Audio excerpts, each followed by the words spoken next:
믿기 힘든 일이 벌어졌습니다. 하얼빈의 영웅 안중근 의사의 위대한 독립운동이 사실은 지구 반대편 쿠바 한인들의 숨겨진 지원 없이는 불가능했다는 충격적인 사실이 밝혀졌습니다.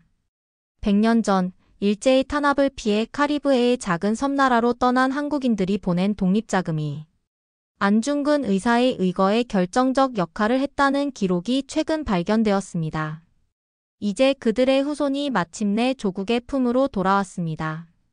한국의 지구 반대편 12,000km 떨어진 쿠바에서 살아온 독립운동 영웅들의 후손을 100년 만에 다시 품에 안았습니다. 한 세기가 지나도록 이들의 가슴속에 조국을 향한 뜨거운 사랑이 식지 않은 이유는 무엇일까요? 오늘 여러분께 들려드릴 이야기는 만국의 비극 속에서도 조국의 독립을 위해 헌신했던 쿠바 한인들과 한 세기가 지나 마침내 그들의 후손이 한국에서 교육받게 된 감동적인 이야기입니다. 바로 지금 이 순간에도 역사의 아픔을 딛고 새로운 희망을 써내려가는 이들의 이야기는 우리의 가슴을 뜨겁게 울립니다. 넷플릭스에서 화제를 모으고 있는 영화 하얼빈이 조명하지 못한 더 이상 침묵할 수 없는 그들의 진실 지금 공개합니다. 영상이 도움이 되셨다면 1초만 걸리는 좋아요와 구독 버튼 클릭으로 응원해주세요. 그럼 바로 사연 시작하겠습니다. 안녕하세요. 미국 국립역사박물관 이민사연구원 마이클 토머스입니다.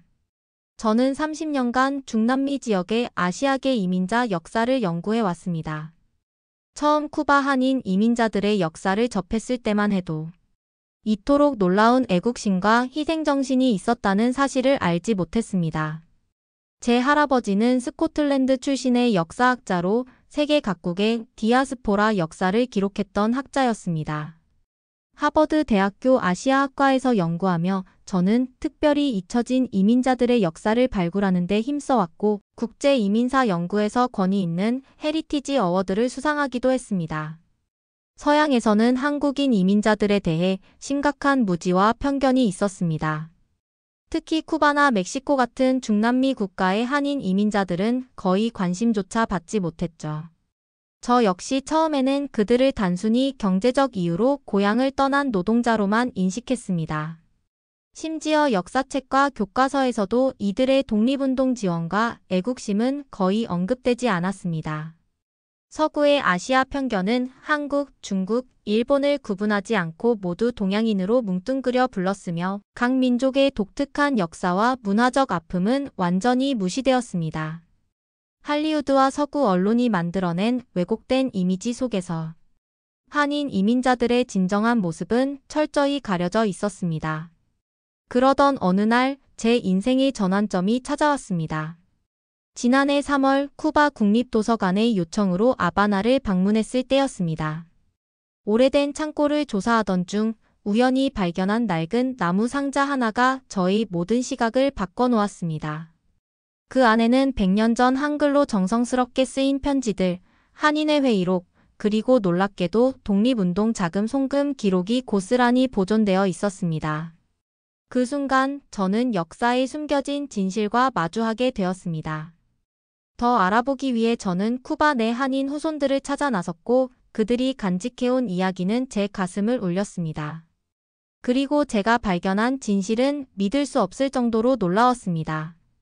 일제강점기 조국의 독립을 위해 사탕수수 밭에서 피땀 흘려번 돈을 아낌없이 보낸 이들의 숭고한 희생이 100년 동안 잊혀져 있었던 것입니다. 직접 쿠바 한인 커뮤니티를 방문했을 때 저는 그들의 집벽에 정성스레 모셔진 낡은 태극기와 고종 황제의 바랜 사진 앞에서 뜨거운 감정이 북받쳐 눈물을 참을 수 없었습니다. 특히 가장 충격적이었던 것은 한국어를 거의 잊어버린 상황에서도 조국에 대한 그리움만은 온전히 보존하고 있다는 사실이었습니다. 최근 쿠바 국립문서보관소와 한국학중앙연구원의 공동연구에 따르면 1921년부터 1945년까지 쿠바 한인 이민자들은 당시 가치로 약 23만 달러, 현재 가치로 약 370만 달러를 독립운동 자금으로 지원했습니다. 이는 극도로 어려운 노동 환경에서 그들이 번 수입의 약 30%에 해당하는 막대한 금액이었습니다. 특히 주목할 만한 것은 1932년 상하이 임시정부의 재정난 당시 쿠바 한인회가 긴급 지원한 3,000달러가 독립운동의 중요한 전환점이 되었다는 사실입니다. 역사학자들은 이 자금이 없었다면 임시정부의 지속적인 활동이 불가능했을 것이라고 평가합니다. 통계로 보면 더욱 놀랍습니다. 그 당시 쿠바 한인 인구는 약 300명에 불과했으나 1인당 독립운동 기부액은 국내 독립운동가 지원금의 약 5배에 달했습니다. 최근 대한민국 국가보훈처 자료에 따르면 이는 해외 한인 커뮤니티 중 가장 높은 기여율입니다. 역사적 문서 증거도 명확합니다. 최근 발굴된 임시정부 재정 기록에는 쿠바 동포들의 뜨거운 애국심이 우리 독립의 밑거름이 되고 있다는 기록이 남아 있습니다. 이러한 사실은 한국독립운동사 연구소에서 최근 발간한 해외 한인과 독립운동 보고서를 통해 공식 확인되었습니다.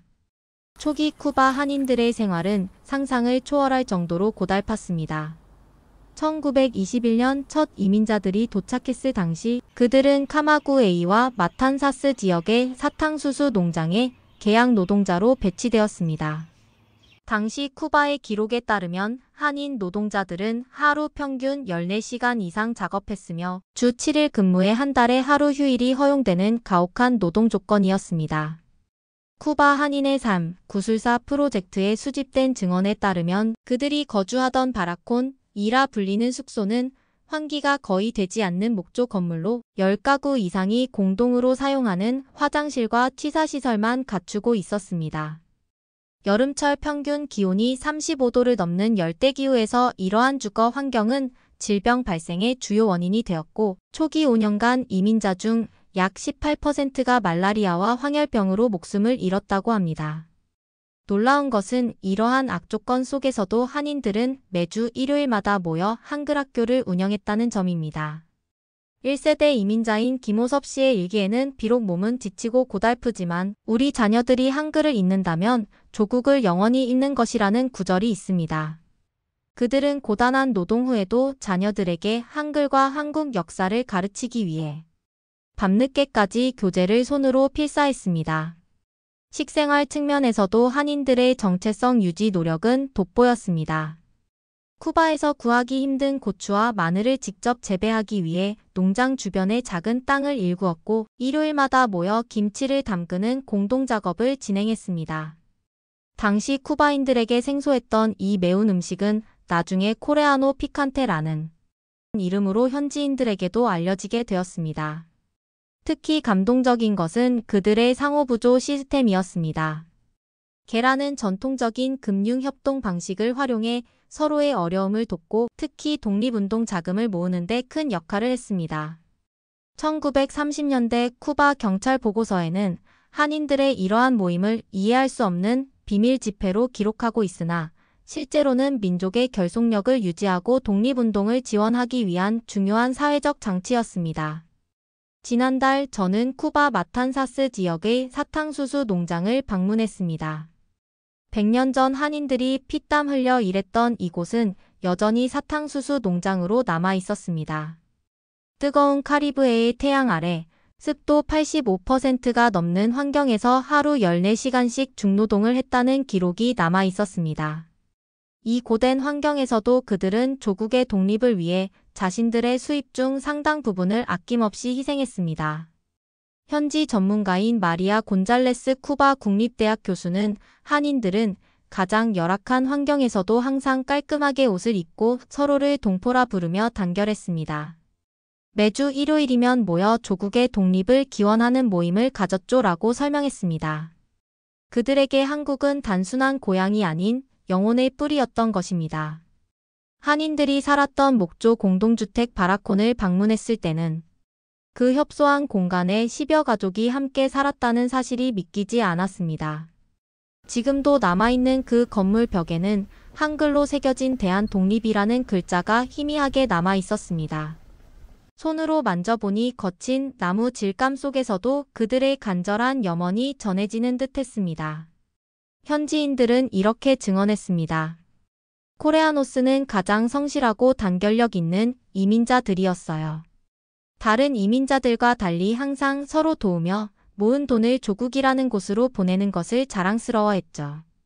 눈에 띄었던 것은 쿠바 한인회관 앞마당에 세워진 소박한 기념비였습니다. 우리는 몸은 쿠바에 있으나 마음은 항상 조국과 함께한다라는 문구가 1942년에 세워진 이 비석에 새겨져 있었습니다. 저물어가는 해를 받아 금빛으로 빛나는 그 문구는 75년이 지난 지금도 선명했습니다. 쿠바에서 만난 다양한 한인 후손들의 증언은 더욱 큰 감동을 안겨주었습니다. 83세의 한인 3세 마리아 박은 할아버지가 남긴 낡은 한약 상자를 보여주었습니다. 할아버지는 이 상자에 독립운동 자금을 모아 보냈다고 해요. 상자 안에는 지금도 일제시대 동전 몇 개가 남아 있어요. 할아버지는 조국이 독립하면 이 동전으로 한국 땅을 밟겠다고 하셨지만 그 꿈을 이루지 못하셨죠. 56세의 호세김은 할아버지가 남긴 한글 편지를 간직하고 있었습니다. 글자는 알아볼 수 없었지만 이것이 우리의 뿌리라는 것은 알고 있었어요. 지난달 한국에서 오신 교수님이 처음으로 이 편지를 해석해 주셨는데 독립군에게 보내는 응원의 메시지였다고 합니다. 그 편지를 읽으며 처음으로 할아버지의 마음을 이해했어요. 또한 쿠바 한인 4세인 루이스 유는 어릴 적 할머니가 가르쳐 주신 아리랑이 제 유일한 한국어였어요. 무슨 뜻인지도 모르고 불렀지만 그 노래가 우리 가족의 정체성이었죠. 라고 증언했습니다. 쿠바 국립대학의 역사학과 교수 호세 마르티네스는 한인 이민자들의 애국심은 쿠바 독립운동에도 영감을 주었다고 증언했습니다. 그들은 자신들의 조국이 독립될 것이라는 확고한 믿음을 가지고 있었고 그 신념이 당시 쿠바의 지식인들에게도 큰 영향을 미쳤습니다. 놀라웠던 것은 92세의 한인 2세대 라몬 박 할아버지의 증언이었습니다. 아버지는 돌아가시기 전에 언젠가 우리 자손 중 누군가는 꼭 한국 땅을 밟아야 한다고 유언하셨어요. 그 말씀을 100년 만에 제 손녀가 이루게 됐습니다. 역사적 맥락에서 살펴보면 쿠바 한인들의 독립운동 지원은 단순한 금전적 지원 이상의 의미를 가집니다. 1910년대 말부터 1920년대 일제의 탄압이 가장 심했던 시기에 해외 한인들의 지원은 독립운동의 명맥을 유지하는 데 결정적이었습니다. 특히 1919년 3.1운동 이후 상해 임시정부가 수립되었을 때 초기 운영 자금의 상당 부분이 해외 한인들의 지원으로 충당되었습니다.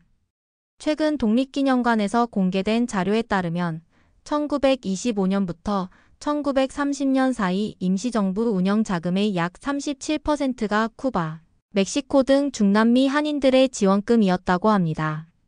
특히 주목할 만한 것은 이 시기 임시정부 활동이 가장 위축되었던 때라는 점입니다. 국내 독립운동가들이 대부분 체포되거나 활동이 제한된 상황에서 해외 동포들의 지원은 말 그대로 독립운동의 생명줄이었습니다. 쿠바 한인들이 보낸 독립자금은 다양한 용도로 사용되었습니다. 임시정부 자료를 분석한 결과 이 자금은 크게 4가지 용도로 활용되었습니다. 첫째, 임시정부 요원들의 생활비와 활동비로 사용되었습니다. 둘째, 독립운동 관련 문서와 선전물 제작에 투입되었습니다. 셋째, 국제사회에 한국의 독립 정당성을 알리기 위한 외교활동 자금으로 사용되었습니다. 마지막으로 국내 독립운동가들의 가족 지원과 체포된 독립운동가들의 석방을 위한 자금으로 활용되었습니다. 특히 1932년 쿠바 한인회가 송금한 3,000달러는 임시정부가 가장 어려움을 겪던 시기에 도착했습니다. 당시 임시정부는 재정난으로 해산 위기에 처해 있었고 중국 정부로부터의 지원도 끊긴 상태였습니다. 이 자금은 임시정부가 상해에서 충칭으로 이전하는 데 결정적인 역할을 했으며 이후 항일 연합전선을 형성하는 기반이 되었습니다. 더욱 놀라운 것은 쿠바 한인들이 단순히 돈만 보낸 것이 아니라는 점입니다. 최근 공개된 임시정부 문서에 따르면 그들은 정기적으로 독립운동 소식지를 받아 읽고 쿠바 현지 언론과 정치인들에게 한국의 독립 정당성을 알리는 활동도 펼쳤습니다. 1930년대 쿠바 주요 일간지에는 한국의 독립운동을 지지하는 기사가 간간히 실렸는데 이는 쿠바 한인들의 적극적인 외교 활동 덕분이었습니다. 특히 주목할 만한 것은 1936년 베를린 올림픽에서 송기정 선수가 금메달을 획득했을 때의 일입니다. 일본 국적으로 출전해야 했던 송기정의 가슴에서 일장기를 지워버린 동아일보 사진이 쿠바까지 전해지자 쿠바 한인들은 자체적으로 이 사진을 복사해 쿠바 언론에 배포했습니다. 이로 인해 쿠바에서는 한국의 독립 문제가 잠시나마 국제적 관심사로 부각되었고, 이는 국제 여론을 환기시키는 데 일조했습니다. 또한 쿠바 한인들은 독립운동 자금을 모으기 위해 다양한 방법을 활용했습니다.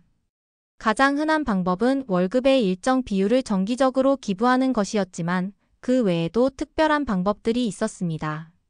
독립축하금이라는 명목으로 결혼식이나 출산 등 집안의 경사가 있을 때마다 축하금의 일부를 독립자금으로 모았고, 독립염원제라는 특별한 행사를 통해 추가 자금을 모금하기도 했습니다.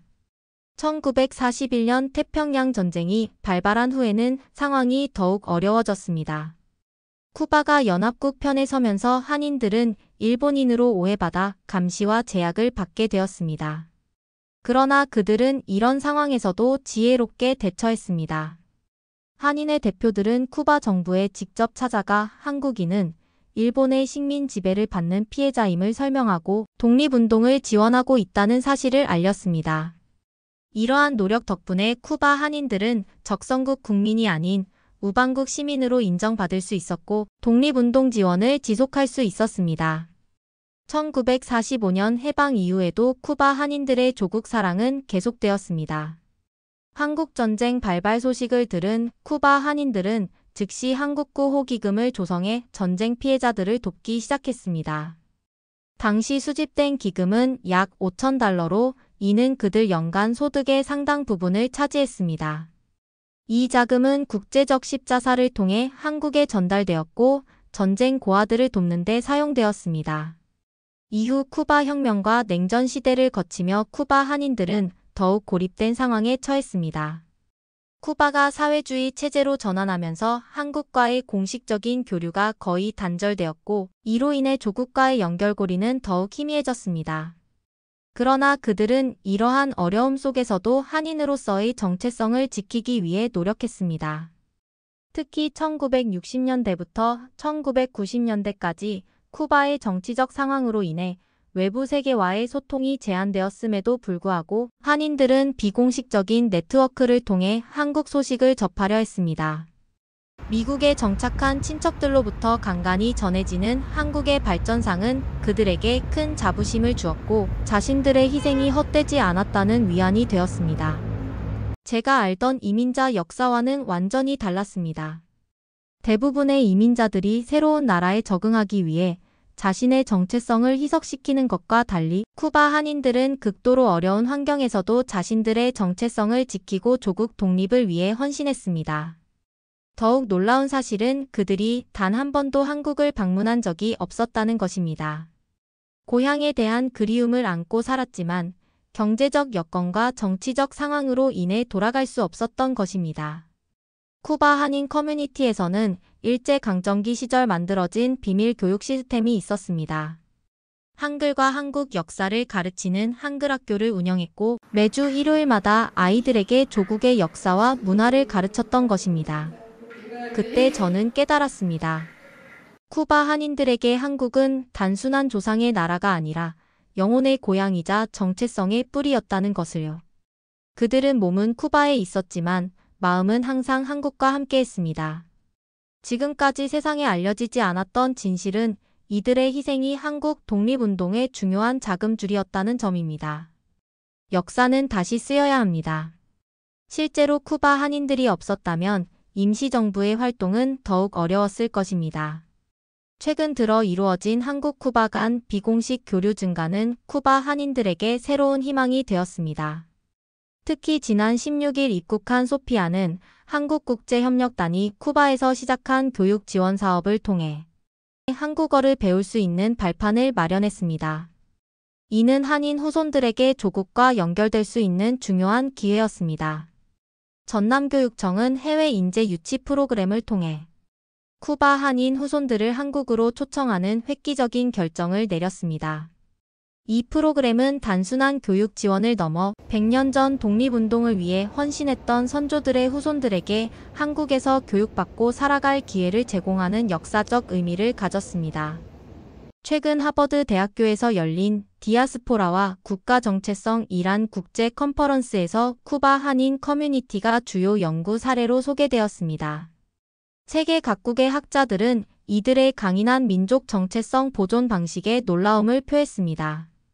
특히 미국, 영국, 독일 등 선진국 이민정책 연구팀이 쿠바를 방문해 한인 커뮤니티의 결속력을 연구하고 있습니다. 이제 세계는 쿠바 한인들의 역사를 통해 디아스포라 정체성 보존의 새로운 모델을 배우고 있습니다.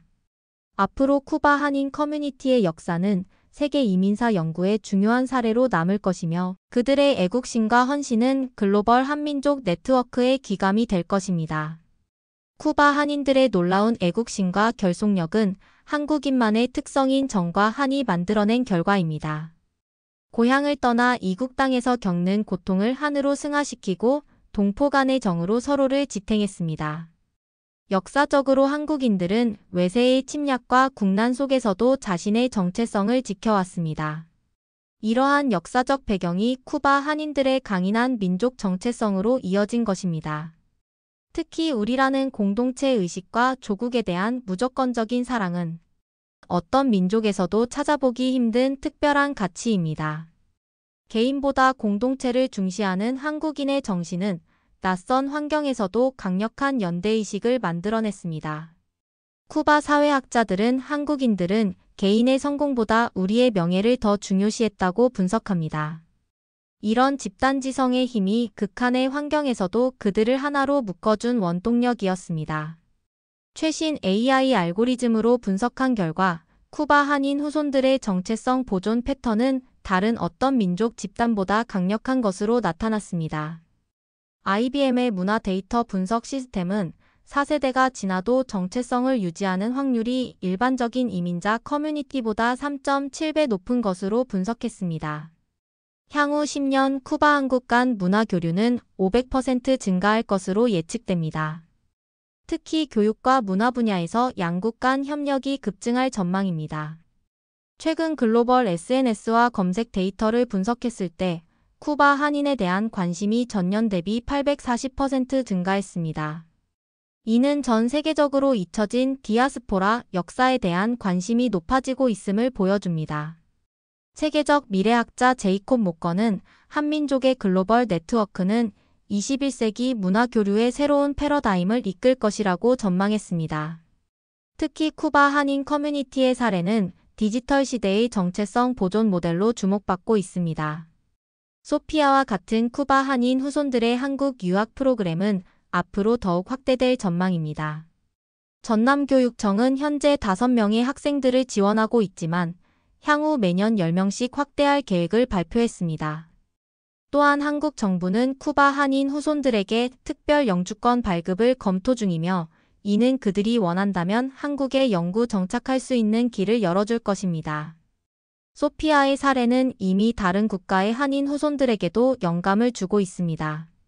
멕시코, 과테말라, 브라질 등 중남미 각국의 한인 커뮤니티에서도 비슷한 프로그램에 대한 관심이 높아지고 있습니다. 한국 정부는 이를 계기로 글로벌 한민족 네트워크 강화 프로젝트를 시작했으며 이는 전 세계 한인 디아스포라와의 연결을 강화하는 중요한 계기가 될 것입니다. 이제 저는 쿠바 한인들의 역사를 완전히 다른 시각으로 바라보게 되었습니다. 단순한 경제적 이주민이 아니라 조국 독립을 위해 헌신한 애국자들로 말입니다. 서양 중심적 시각으로 그들을 단순히 쿠바의 소수민족으로만 판단했던 저의 편견을 깊이 반성합니다. 실제로 그들은 한국 독립운동의 중요한 일원이었으며 초국가적 애국심의 상징이었습니다. 쿠바 한인들에 대한 깊은 존경심을 갖게 되었고 앞으로는 그들의 역사를 더 많은 사람들에게 알리기 위해 한국어를 배우고 더 깊이 한국 문화를 이해하려 합니다. 제 가족과 동료들에게도 쿠바 한인의 감동적인 역사를 알리고 있으며 매년 최소 한 달은 한국과 쿠바를 오가며 이들의 역사를 기록하는 프로젝트를 계획하고 있습니다. 만약 다시 태어난다면 저는 그 시대의 쿠바 한인으로 태어나 조국의 독립을 위해 헌신하고 싶습니다. 그들의 숭고한 애국심과 희생정신은 현대인들에게 큰 영감을 줍니다. 이런 놀라운 한민족의 역사를 연구하고 알리게 되어 영광입니다. 연구를 시작할 때는 몰랐지만 쿠바 한인들의 이야기를 듣고 기록하는 과정에서 저도 모르게 눈물이 흘렀습니다. 쿠바 한인들의 역사를 알게 된 것은 제 인생의 터닝포인트였습니다. 역사학자로서 저는 이들의 숨겨진 이야기를 세상에 알리는 것을 제 사명으로 여기게 되었습니다. 세계는 이제 쿠바 한인들의 숭고한 희생과 애국심에 주목해야 합니다. 그것이 진정한 역사의 정의를 세우는 길입니다. 지난달 소피아는 첫 한국 겨울을 경험했습니다.